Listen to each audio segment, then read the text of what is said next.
Hello and welcome to another edition of As the Blade Turns. My name is Dave Leese. For those of you who are new here, please subscribe below and remember to smash that like button because in this time we all need support. I wanted to give a nightly update on the situation with Ukraine and how it is impacting global sport and Russian and Belarusian sport in general and what that can mean for figure skating and the rest of the figure skating season. Earlier today, the International Olympic Committee made a strong announcement, which I will now read and we can discuss from then on. February 28th, 2022, IOC EB recommends no participation of Russian and Belarusian athletes and officials. The Executive Board of the International Olympic Committee discussed again today the dilemma of the Olympic movement is currently facing after the breach of the Olympic truce by the Russian government and the government of Belarus through its support in this. The International Olympic Movement is united in its mission to contribute to peace through sport and to unite the world in peaceful competition beyond all political disputes. The Olympic Games, the Paralympic Games, World Championships, and World Cups, and many other sports events unite athletes of countries which are in confrontation and sometimes even war. At the same time, the Olympic movement is united in its sense of fairness not to punish athletes for the decisions of their government if they are not actively participating in them. We are committed to fair competitions for everybody without any discrimination. The current war in Ukraine, however, puts the Olympic movement in a dilemma. While athletes from Russia and Belarus would be able to continue to participate in sports events, many athletes from Ukraine are prevented from doing so because of the attack on their country. This is a dilemma which cannot be solved. The IOC EB has therefore today carefully considered the situation and with a heavy heart issued the following resolution. 1. In order to protect the integrity of global sports competitions and for the safety of all the participants, the IOC EB recommends that the international sports federations and sport event organizers not invite or allow the participation of Russian and Belarusian athletes and officials in international competitions. 2. Whether this is not possible on short notice for organizational or legal reasons, the IOC EB strongly urges international sports federations and organizers of sports events worldwide to do everything in their power to ensure that no athlete or sports official from Russia or Belarus be allowed to take part under the name of Russia or Belarus. Russian or Belarusian nationals, be it as individuals or teams, should be accepted only as neutral athletes or neutral teams. No national symbols, colors, flags, or anthems should be displayed. Wherever, in very extreme circumstances, even this is not possible on short notice for organizational or legal reasons, the IOC EB leaves it to the relevant organization to find its own way to effectively address the dilemma described above. In this context, the IOC EB considered in particular the upcoming Paralympic Winter Games Beijing 2022 and reiterated its full support for the International Paralympic Committee and the Games. 3. The IOC EB maintains its urgent recommendation not to organize any sports events in Russia or Belarus, issued on February 25th. 4. The IOC EB, based on exceptional circumstances of the situation and considering the extremely grave violation of the Olympic truce and other violations of the Olympic Charter by the Russian government in the past, taking the ad hoc decision to withdraw the Olympic order from all persons who currently have an important function in the government of the Russian Federation or other government-related high-ranking positions, including the following: Vladimir Putin, President of the Russian Federation; Mr. Dmitry Sherzhnyshenko, Deputy Prime Minister of the Russian Federation; Mr. Dmitry Kozak, Deputy Chief of Staff of the Presidential Executive Office. 5. The IOC EB welcomes and appreciates the many calls for peace by athletes, sports officials, and members of the worldwide Olympic community. The IOC admires and supports the particular calls for peace by Russian athletes. 6. The IOC EB reaffirms its full solidarity with the Ukrainian Olympic Committee. They are in our hearts and thoughts. The IOC EB commits to continuance and strengthen its efforts for humanitarian assistance. Therefore, the IOC EB has today established a solidarity fund. In this context, the IOC expresses its gratitude to the National Olympic Committees and the international sports federations that are already supporting Ukrainian athletes and their families. The IOC EB, assisted by the IOC Task Force, continues to closely monitor the situation. It may adapt its recommendations and measures according to future developments. Today's IOC statement builds on the IOC statements made on February 24th and February 25th. the IOC reaffirmed the call of the IOC president, give peace a chance. Well, the IOC has certainly put a tremendous amount of pressure on the upcoming World Figure Skating Championships and what will happen with Russia and Belarus, with those athletes moving forward. And we'll discuss that because other organizations have begun to take action. There was the discussion of neutral status, which would be something similar to the Russian Olympic Committee, which was something that was being discussed by FIFA and the World Cup. And today, FIFA decided to ban Russia and Belarus. And we'll talk about that. An article came out earlier today. Russia is kicked out of the World Cup by FIFA and will not play in qualifying playoffs for Qatar 2022, with football's governing body finally getting tough after FIFA sanctions on Sunday. And the article reads, Russia were cast into the sporting wilderness on Monday night, with their athletes and national teams barred from international competitions with immediate effect. On an extraordinary day, which we saw a rare display of unity from football governing bodies FIFA and UEFA, Russia were kicked out of the Qatar World Cup, with Poland given a bye to a playoff final against Sweden or the Czech Republic later this month. Russia were set to be kicked out of the Women's European Championship in England this summer. Spartak Moscow was removed from the Europa League, with RB Leipzig advancing to the quarterfinals, while UEFA also terminated a sponsorship deal worth $40 million a year with Russian energy company Gazprom. The International Olympic Committee recommended similar bans be introduced by all sports, with the possible exception of the Winter Paralympics due to the proximity of the Games, which begin in Beijing on Friday. Russian domestic sports and leagues were permitted to continue. FIFA and UEFA have today decided that all Russian teams, whether national representative teams or club teams, shall be suspended from participation in both FIFA and UEFA competitions until further notice, read a joint statement. Football is fully united and in full solidarity with the people affected in Ukraine. Both presidents of FIFA and UEFA hope the situation in Ukraine will improve significantly and rapidly so that football can again be a vector for unity and peace among people. Monday's dramatic developments followed an earlier show of leadership from the IOC, which took an unprecedented step of recommending a worldwide sporting ban for Russian and Belarusian athletes and teams, rather than permitting them to participate as neutrals. The IOC said they were acting to protect the integrity of international sport in context of many Ukrainian athletes being unable to compete following Russia's invasion. FIFA had apparently appeared reluctant to expel Russia from the World Cup, given President Gianni Infantino's close links to Vladimir Putin, but on Sunday they made it clear that they would be guided by the IOC and that the sporting world should be united in response to the invasion of Ukraine. The ban also extends to the athletes from Belarus, the country that has assisted Putin's offensive by allowing their territory to be used to station troops and launch attacks. They may be permitted to take part in the Winter Paralympics as neutral athletes due to the logistical difficulties of removing them on short notice, with the final decision to be made by the International Paralympic Committee board meeting in Beijing on Wednesday. So this is interesting, and hockey took the same action today to remove both Russia and Belarus.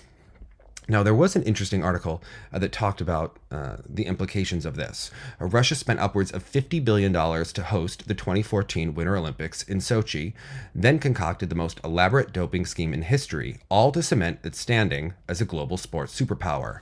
The country's invasion of Ukraine coming on the heels of yet another drug scandal that consumed the Beijing Olympics earlier this month could serve to undermine an athletic dynasty tarnished by cheating and deception, and often countered with only tepid pushback from international sports leaders. If a further reckoning comes, it would damage Russia's ability to host events domestically and dominate them abroad. It would deliver a financial and psychological blow. It would compromise the image that President Vladimir Putin and leaders before him have tried to cultivate, one of a prosperous country fortified by strong athletes who beat their international opponents in the games people play. Edwin Moses, the American gold medal hurdler, who had a key role in sorting through the Russian scandals, recalled trying to explain Moscow's point of view to anti-doping leaders. One thing I was always trying to get across to them was, you don't understand how important sports are to them, Moses said, and I'd tell them, you don't understand how far they're willing to go to corrupt it. In addition to widespread condemnation from Western governments, Russia's move into Ukraine was largely disparaged by major sports organizations, including the IOC. A number of federations, including skiing, curling, and Formula One, pulled premier events out of Russia. European soccer governing body UEFA led the way when it relocated this spring's Champions League final from St. Petersburg to Paris. The International Biathlon Union banned Russia from its events. The largest conglomerate of them all, the IOC, condemned the invasion. One economics professor estimated the financial loss of the Champions League final could be in the tens of millions of dollars, a fraction of what Russia might forfeit from all the relocated events. But he said money is a small part of what motivates Putin. He's in it for the prestige and power, said Victor Matheson of College of the Holy Cross in Worcester, Massachusetts. The real thing here is that this is a big blow to his ego. He loves being in charge of things. Russia's power in the world sports community is most sharply defined by its relationship with the IOC. Even though Putin's country officially was banned from the Beijing Games, it fielded a team of more than 200 athletes competing as members of the Russian Olympic Committee. They combined to win 32 medals, the second biggest haul at the Games. Every bit as notable was that Putin attended the opening ceremony with IOC leader Thomas Bach at Beijing's Bird Nest Stadium. It was a show of defiance. Putin was there while the U.S. and some of its allies refused to send diplomats to protest China's human rights record. It also underscored how Putin was in good enough standing with the IOC to be present despite the ban. In Putin's mind right now, Russia will be at the Olympics again 3 years from now in Paris, said Paul Massaro, a senior policy advisor to Congress who works on issues involving sports and international corruption. But I'm not sure he totally appreciates what a paradigm shift he's created. I don't want to be eating these words, but I actually think Russia could be banned this time. The Russian government has portrayed the doping investigations as politically driven by the rest. The IOC's recent condemnation of Moscow over Ukraine focused on the breach of the Olympic truce, a UN-sanctioned call for world peace that remains in play until March 20th, 7 days after the close of the Paralympic Games in Beijing. Despite the rhetoric, Bach would have to reverse years of precedent in his relatively soft treatment of Russia and the country's long-running doping scandals. What steps he takes to back up the IOC's most recent show of displeasure will shape Russia's role in world sports for the next decade or longer.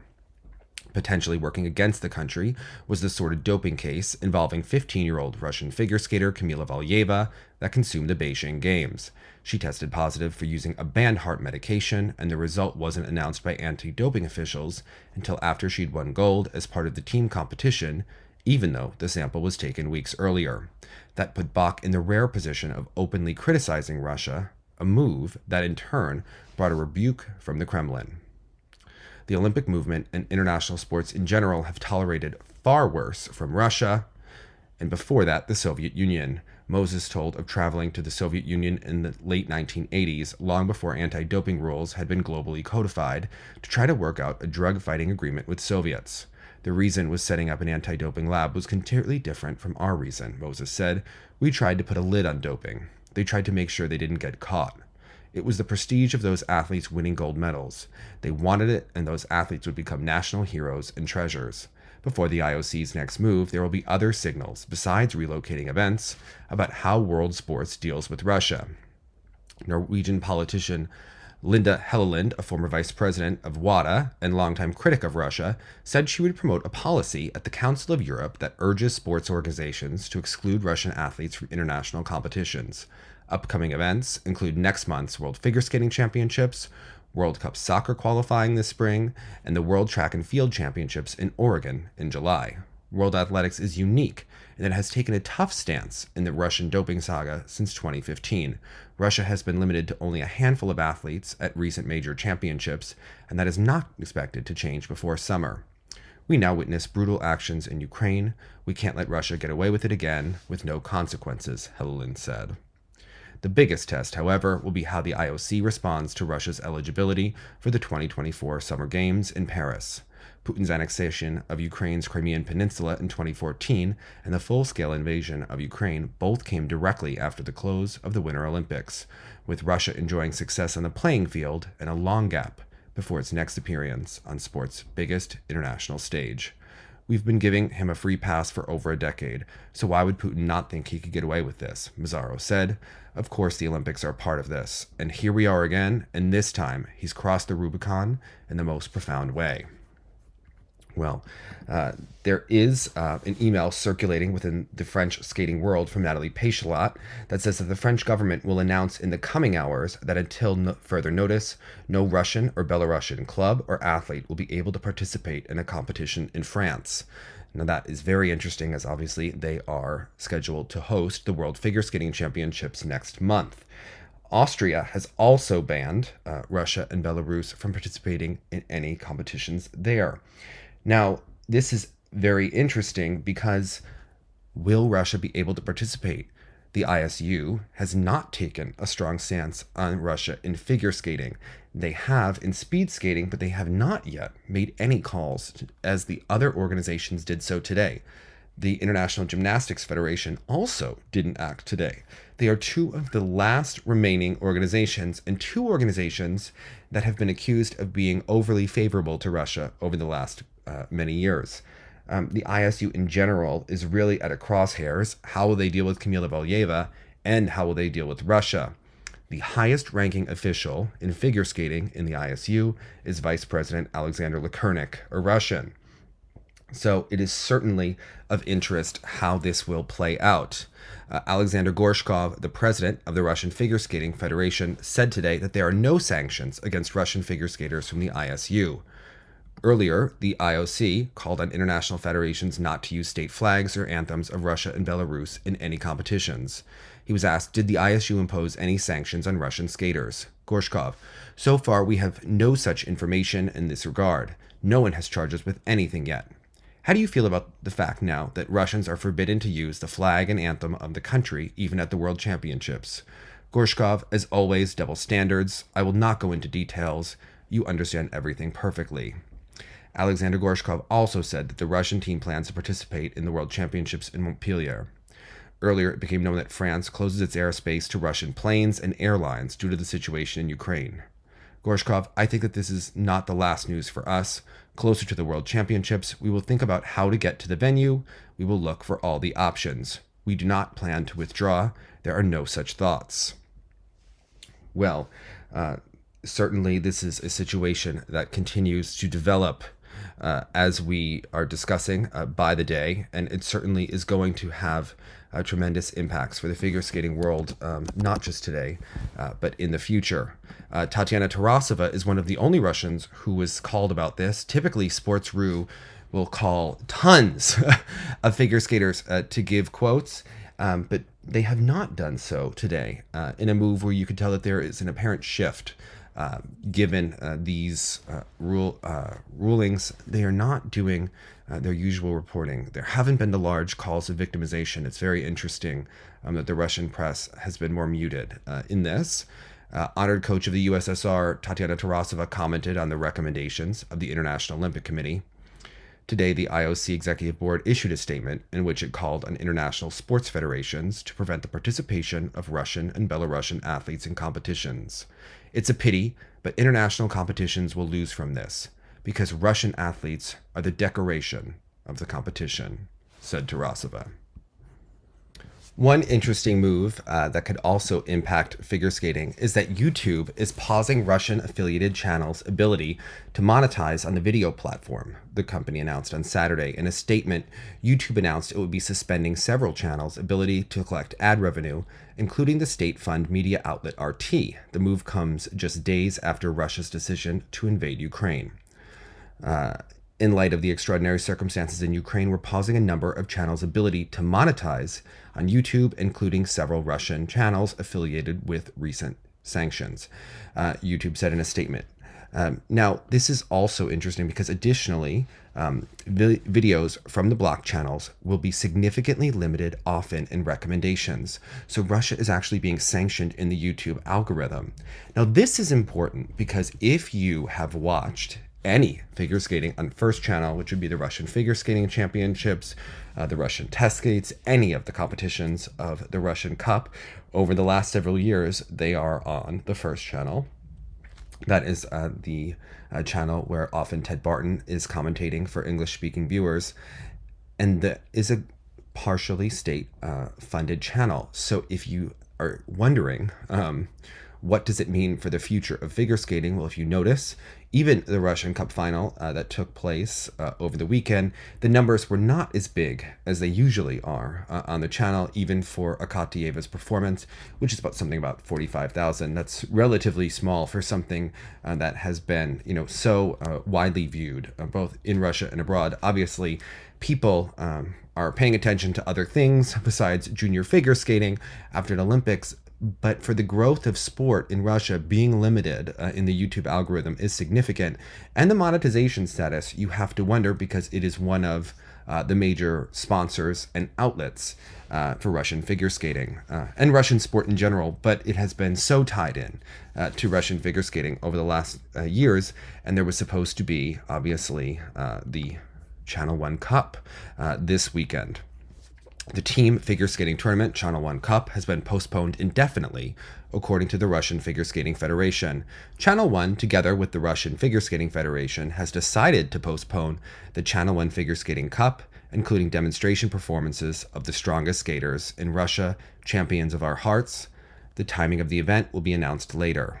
The Channel 1 Cup was to be held on March 4th to 6th in Moscow. So they didn't announce why it was being canceled. You can only surmise the situation in Ukraine, but the financial standing of First Channel, which has such a large YouTube audience, you have to wonder what kind of impact this will have the longer the situation in Ukraine goes on, because the financial situation within Russia has changed dramatically since Thursday. The value of the ruble has continued to plummet. Their stock market was closed today. There has been a run on Russian banks and on withdrawing funds from there. You have seen many pictures, likely, of lines outside of ATMs. It's reminiscent of, It's a Wonderful Life to watch it, the beginning. FedEx is not going to be making any deliveries to Russia. Neither is the U.S. Postal Service. Gazprom and Sberbank's stock value on the London Stock Exchange both tanked today. Gazprom, obviously a major sponsor of Team Tutberidze and of Olympic sports in Russia. Sberbank is also experiencing significant financial trouble, and that is one of the main sponsors of Anna Sherbakova. So in the last video, I said to follow the money. Well, now you have to wonder how this money is doing. Alisher Usmanov was one of the Russian oligarchs who was sanctioned today. He is the head of the International Fencing Organization. He is also a former president of Gazprom. He is the husband of Irina Wiener. He had an estimated worth of $20 billion. He is among those sanctioned by the European Union. Another Russian oligarch being Dmitry Peskov, the husband of Tatiana Navka. So you do have to wonder about the future of skating shows in Russia for two reasons. One, will anyone be able to sponsor them? With the valuation of Gazprom, Sberbank, Navka's husband, Dmitry Peskov, with these oligarchs being sanctioned, you do have to wonder, the longer the situation in Ukraine goes on for, will there be any financial opportunities in figure skating? You have to wonder, First Channel also has Ice Age. These are all implications for the sport over time. You have to wonder about the funding of athletes. Obviously, there are huge stars like Valyeva, like Zagitova, Medvedeva. They have contracts, but you have to wonder about the up-and-coming skaters, Katyeva, Petrosian. What is their landscape looking like? What are the opportunities for Trusova, Sherbakova, Valyeva after the Olympics in light? Usually there is an Olympic bump in the months following the Olympics. Really for that first year, athletes' lives can really change tremendously after such results. They've obviously already been stars for a long time, which makes them even more marketable. Well, right now, with such financial difficulty in Russia, their futures are also being impacted. And really so many. You have to think about the Team Tutberidze shows that were so popular last season. Obviously, there have been plans to continue the Team Tutberidze Champions on Ice show. But even if they can host them, can anyone afford to attend? certainly a figure skating competition or figure skating show is a luxury. Who is going to be able to afford that with the value of the ruble plummeting and a potentially dire financial situation in Russia? And what does that mean for the future funding of sport? It's not just the events that are obviously being canceled. There's tremendous money that is brought in. So these have real consequences for the future. And what does it mean for the preparations for the Olympic Games in 2024? One really does have to wonder. Also, Nikolai Kolesnikov announced that he left Team Tutberidze. He's currently 12 years old. He does follow Mark Lukin, who left a few months ago for the Angels of Plushenko. Now, Angels of Plushenko does have their own sponsorships over time, so one has to wonder, what kind of position they are in as opposed to Team Tutberidze. Sasha Trusova did visit the Angels of Plushenko recently and took photos with several of the girls. Veronika Zhilina did land a quad Lutz on Instagram. So what do you make of it? Do you believe that the ISU will ban Russia and Belarus from participating at the World Figure Skating Championships? Would they try to impose a neutral status to not allow the flag? France doesn't want these athletes to be there, period. So would the ISU then try to reschedule the World Figure Skating Championships? That would be 2 World Championships that were canceled or postponed within a 3-year period. The implications to the ISU financially would really be quite significant should they try to, accommodate Russia and Belarus for that. So one does have to wonder if they will indeed be banned. They have not discussed the Kamila Valieva situation since the Olympic Games, and the ISU silence has been rather deafening today. And the FIG as well. Lilia Podkopaeva, Olympic champion from Ukraine, called on the FIG to ban Russia and Belarus from international competition. So what does it all mean? There's also talk that the ISU is supposed to develop artificial intelligence technology that could be imposed for judging, especially in pre and under rotations. And we have also learned that Irina Slutskaya is supposed to run for president of the Moscow Figure Skating Association. So what do you make about the current rules? What will the impact be on the upcoming figure skating events? They are looking for a new host for the World Junior Figure Skating Championships, which were to take place in Sofia, Bulgaria. What do you make of the rest of the figure skating season and how the impact in Ukraine really puts these events hanging in the balance? We'll be certainly covering these events in the next few days. Thank you. Good night.